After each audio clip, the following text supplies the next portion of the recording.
On November 25, 1999, a 6-year-old Cuban boy was found on a tire of Fort Lauderdale. After 2 days adrift following the shipwreck of the rustic boat in which his mother was trying to reach the United States in an illegal manner.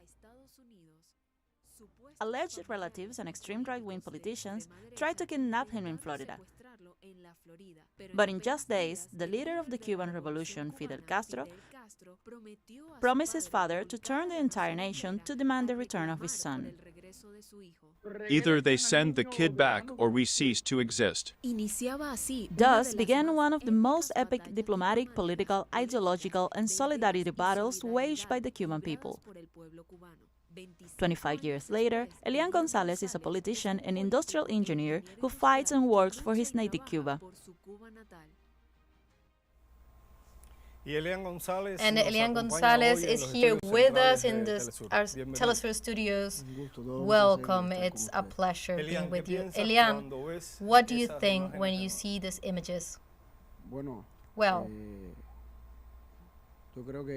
I think that, unfortunately, it's not great memories for me. But beyond the events themselves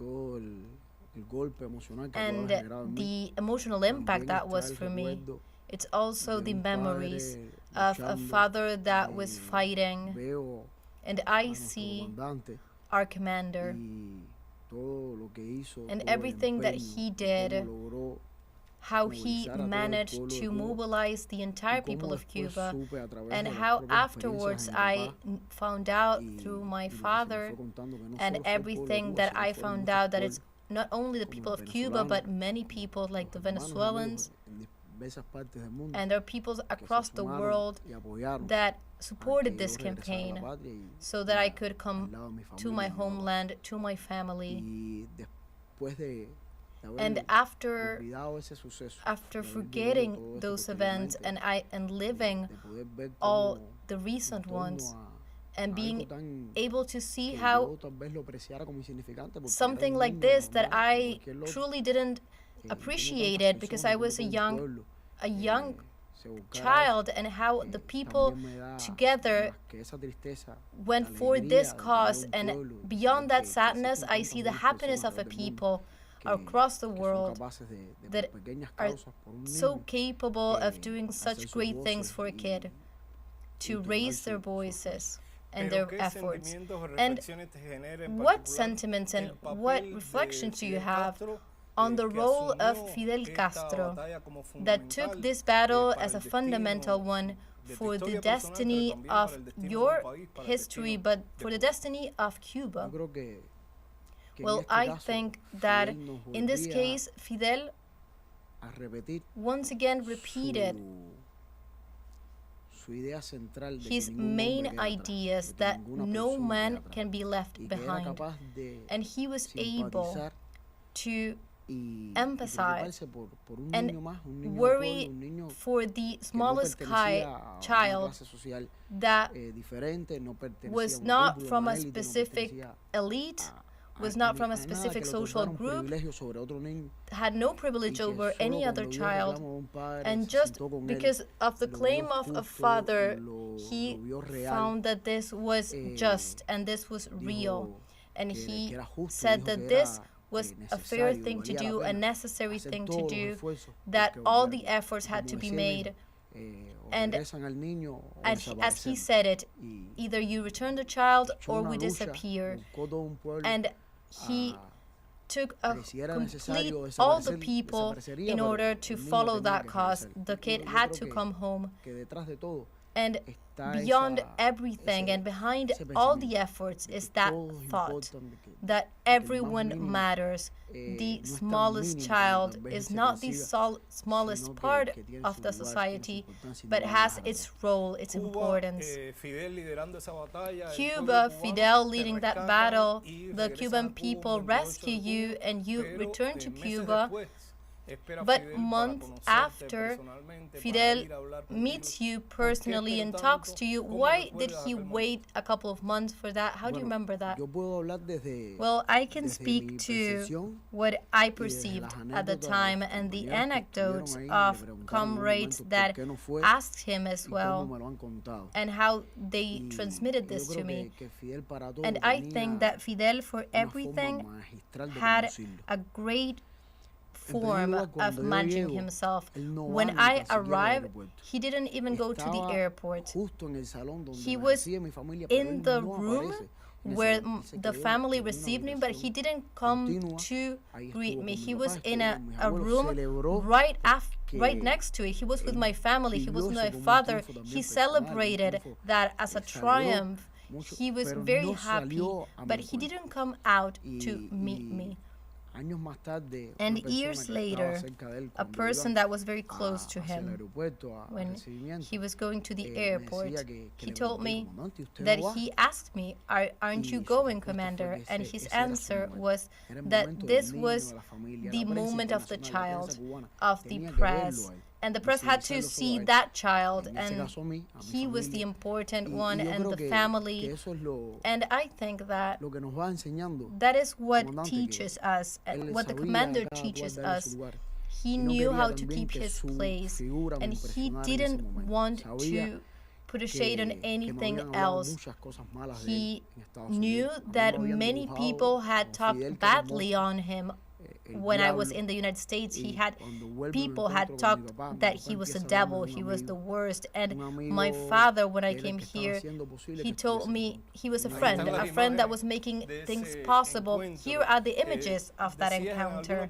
And you said before that you didn't even know how to read at that moment, but you were in the first grade and Fidel gave you a book very important for the culture and history.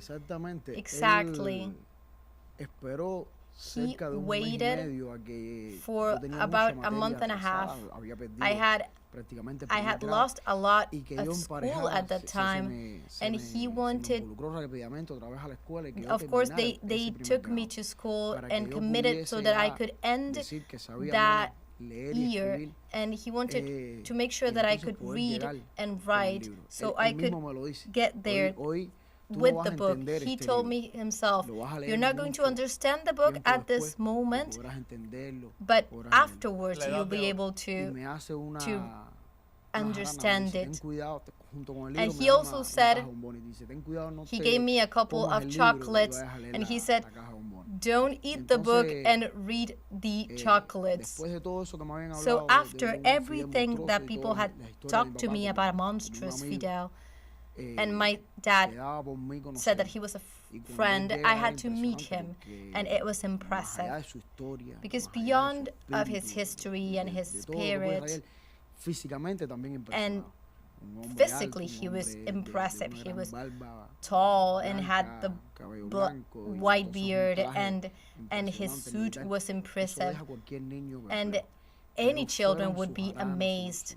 But his jokes, the way he reached every family member, and he told me, I know you. And he really came across, and he broke that mystery, and he was a friend. That friend maintained a relationship with you for such a long time. How were those conversations? To what amount do you think this influenced your viewpoints? Well, there are many things that I remember of Fidel. And also, if I had been older, I would have been able to remember him better. I have a great regret of that. But I think that there's an important thing, and that I don't remember any request from Fidel. In all our encounters, he was concerned about how I was, and he just limited himself to spending a good time, to sharing a good time. And and he came home and I was painting, he tried to paint as well. So there weren't any requests on his behalf. So I cannot say that from my own perspective, I take pride on him. I want to do so much because I think I owe it to him. Because he made me his friend, a part of the Cuban people. He gave me his love that now I see everywhere. But there was never a request from him. In his last encounter, I tried to insist that I was about to begin college and I guide me, and he talked about something else. I think that he didn't want to impose anything. He wanted me to be free to choose. He supported me in everything that I wanted. If I decided, if he came home and I was playing baseball, he tried to send me a ball or something, a professor. He wanted for this to be developed, to strengthen that talent, but there was no pressure. But beyond that, did you have any privilege on that for that ceremony with Fidel? Well, I think that the fact that Fidel visited me, that Fidel told me in public that I was his friend, that was a privilege. I think that many privileges come after that. That in any place that you are in Cuba, someone comes here and tells me you're the friend of Fidel, the kid of Fidel, and they treat you with kindness because they see you like that, like a friend of Fidel, and that's a great privilege that friendship gave us. And in what moment did you become aware that you were a kid in the middle of a dispute between countries, between a small country and one of the most powerful ones? At what moment did you take conscience of that battle and being the main character of that battle? A legal, a political battle of ideas as well among two countries. Well, I think that I am still not much aware of that. But a lot of time has passed after being a kid so that I could really understand what had happened and what it meant. And I think and foreign policies of both countries. There's an important thing that I have always highlighted. I feel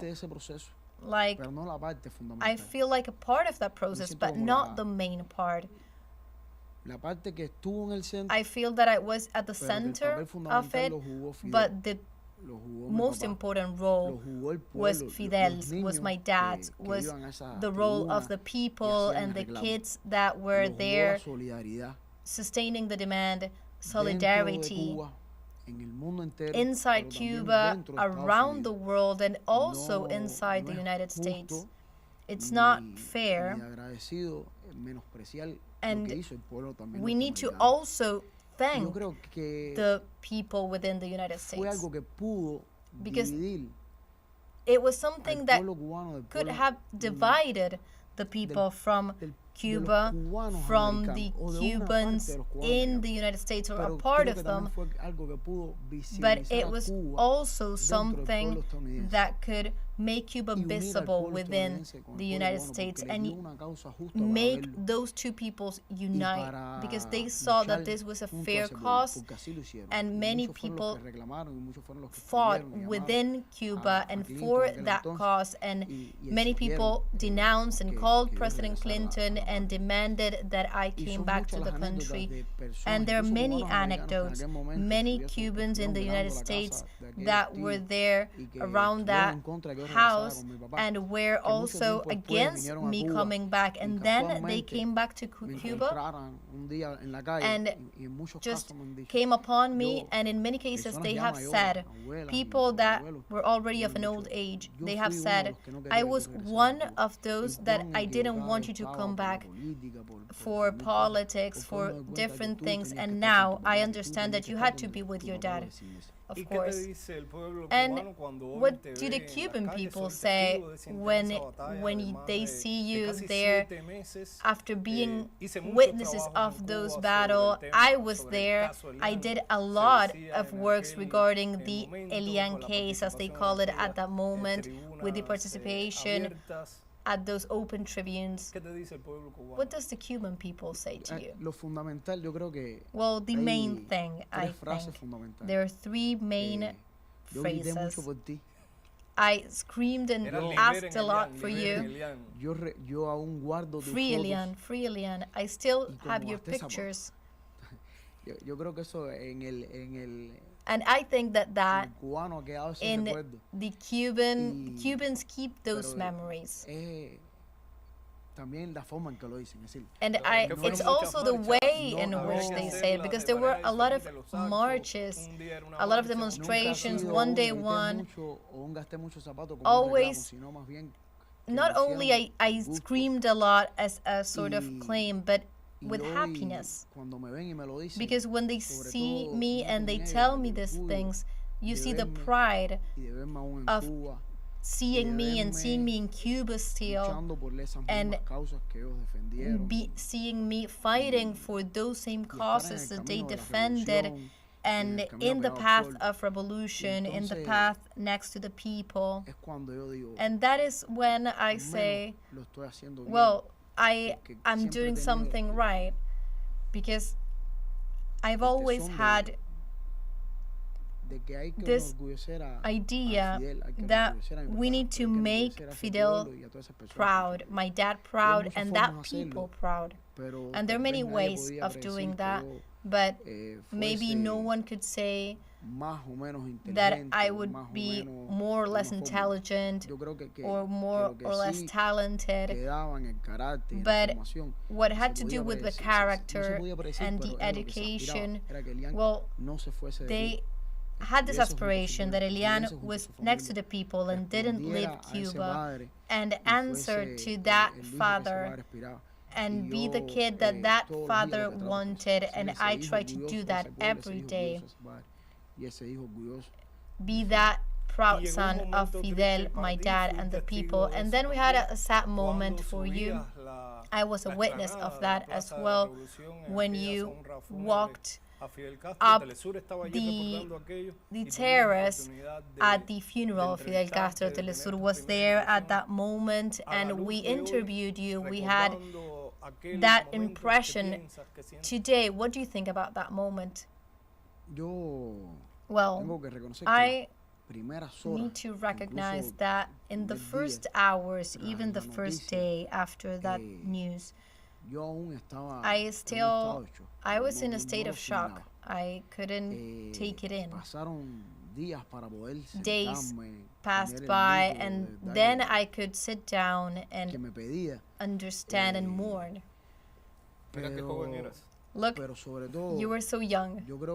Well, and most of all, I think that that moment had to come. We never wanted it to come.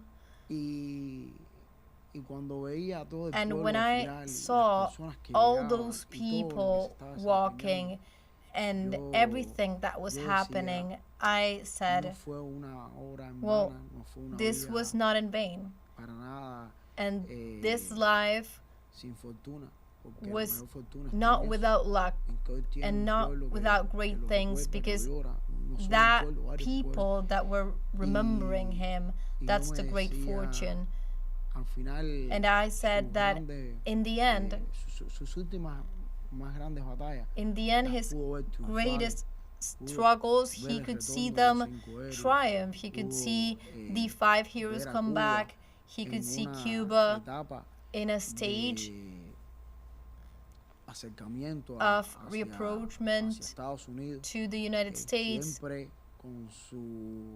always with an incredible talent to put us on alert as well upon the dangers. But most of his battles, he could see them triumph. So I also thought how great he was, that only in fiction movies and maybe in that kind of spectacles, cinema, can we see such an amount of people bidding farewell to something like Fidel. And it was the whole world that bid farewell to him. And beyond politics, how has everything impacted on your perspective, your resilience, the fact of being a kid, being rescued from the sea, and then being at the center of this dispute? Well, I think that instead of being the center of that dispute, the way I became and the way I continue to be had to do with my dad and what he taught me, and the resilience and the idea of continuing on the path next to the people of Cuba, next to the thought and the intentions of the commander. And every moment, even if they can paint a different picture, even if something can look very luxurious, I need to always remember how much I owed that people, that commander, and my dad. And that is where my principles are. And I think sometimes there are many people, they've always also asked me, don't you think you'll be better off in the United States right now? And I always say, maybe economically, maybe, or maybe not. Or maybe I would be, I don't know. I'm not even thinking about this. Many were betting that you would regret this and wanted to go to the United States. Why did you stay in Cuba? Well, the main reason is the love of the people. And also my own story that I lived of a commander that I could meet him and be close to him and know about his causes and his concerns. And we have never had the perfect revolution that he wanted, but I know what his desire was, and I think it was just and morally correct, and I stick to that idea, and we need to fight for that idea. Many are trying to find something that you're saying regarding maybe that you're not agreeing with the situation in Cuba right now, and that happens every time. But I know because I live it, what every Cuban is living. And I suffer as well the energy situation, all the situations that we have. But I go back to the essence. Again, that is not the goal of the revolution, and that's not the idea of the commander. There's many things to improve in order to achieve the desired goal. I know who is to blame for every situation. Venezuela has lived this through as well. Sanctions, blockade. A group of politics that seek to siege And at some moments we're better, and then we go backwards again. But if I know I have in Cuba, I have the happiness of my family, my daughter with me, and I'm raising her with the same principles that they raised me. And sometimes, because when they ask you this, well, you do not have doubts, but you're just thinking about this. Could I have been better? Maybe economically, but would I have been happy? I am very happy with the recognition of the Cuban people. Not that I get something and that the people give me something, but that when someone says he's good, he's okay, and they see me in the streets and they say, well, he could be anywhere else, and I know that the people,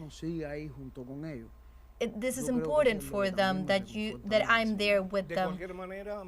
Well, and in any case, migrating is a right of human beings, but also one of the main fundamental aspects of global geopolitics, and particularly in Venezuela, kids have been separated recently for the politics of the same country that once tried to separate you from your family. What is your message for those families that are still trying to reunite and continue their struggle in Venezuela so that their kids come back, like the case of Michaelis, that was very similar struggle than yours? Well, there are two important things. Well, as you were saying, migration is a right.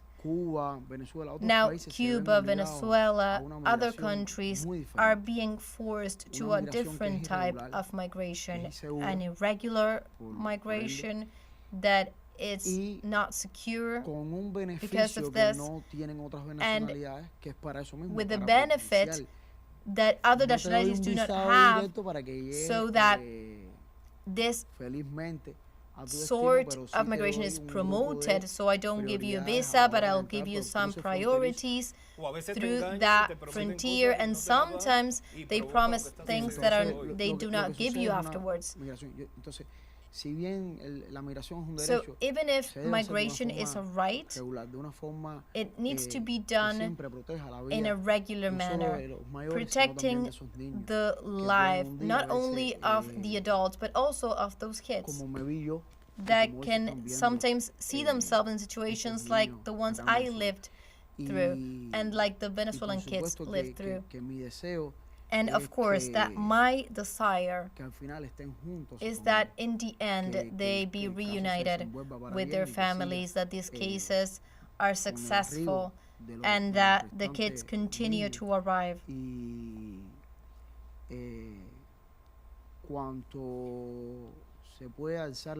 And as much as people can continue to raise their voices from Venezuela, from Cuba, from everywhere, just as it was done in my case, supporting the cause so that the kids can come back to their families.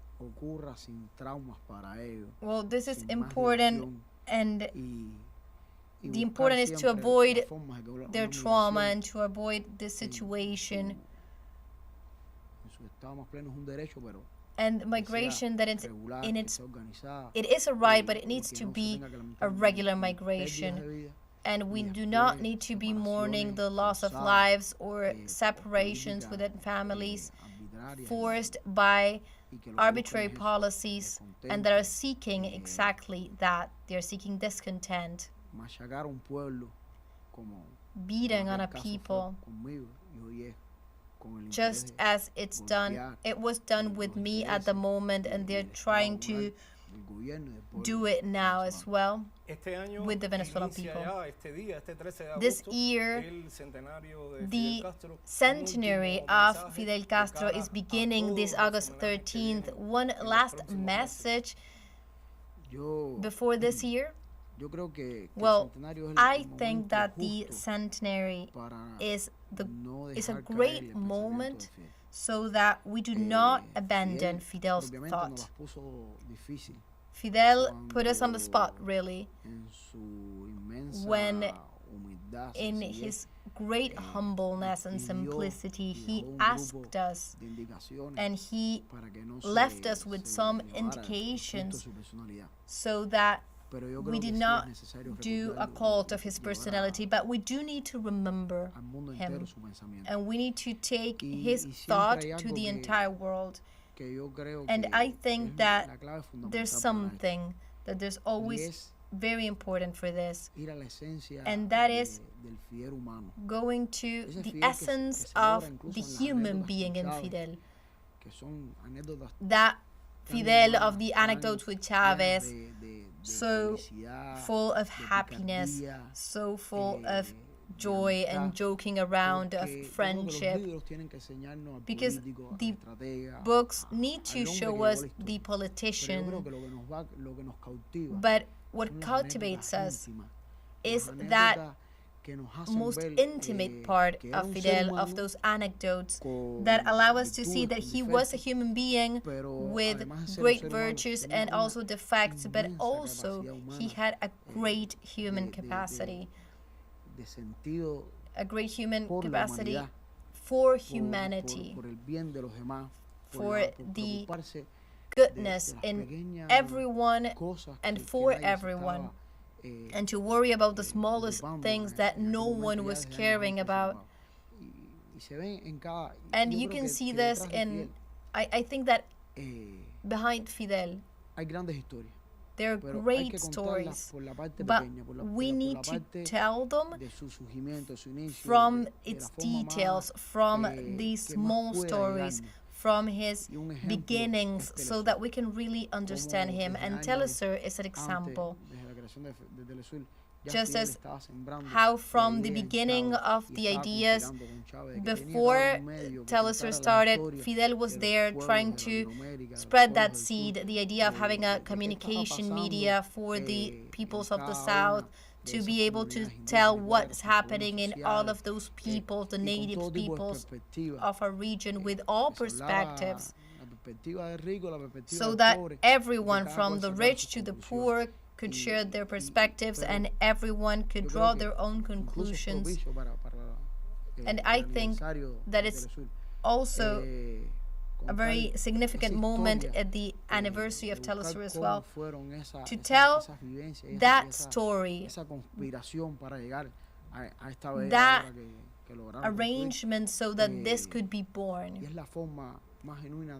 And that is the most genuine form of attracting people to Fidel, showing how humane he was, how intimate he was,